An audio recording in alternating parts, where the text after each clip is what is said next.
रतन टाटांच्या या गोष्टीवर एक मोठा सिनेमा होऊ शकतो। कोणती आहे ती गोष्ट सांगतो। साल होतं 1998। भारतामध्ये स्वतःची म्हणजे डिझाईन पासून प्रोडक्शन पर्यंत सगळं काही भारतात तयार झालेली अशी स्वतःची कार नव्हती।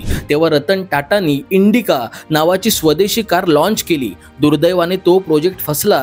तेव्हा रतन टाटा फोर्ड या कंपनीकडे गेले आणि त्यांनी इंडिकाचा पूर्ण प्रोजेक्ट विकत घ्यायची विनंती केली। तेव्हा फोर्डच्या मालकाने टाटांचा अपमान केला। धंदा करता येत नसेल तर त्यामध्ये उतरताच कशाला?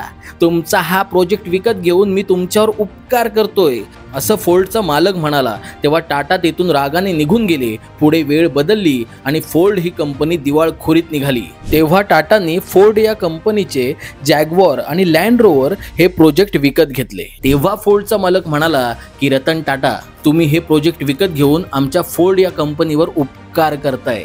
या सगळ्या घटनेमधून एकच गोष्ट सिद्ध होते की भारतीय माणूस सगळं काही विसरू शकतो, पण झालेला अपमान कधीही विसरत नाही। भारतीय असाल तर ही व्हिडिओ नक्की शेअर करा आणि माहिती आवडली असेल तर संवाद सेतूला फॉलो करा।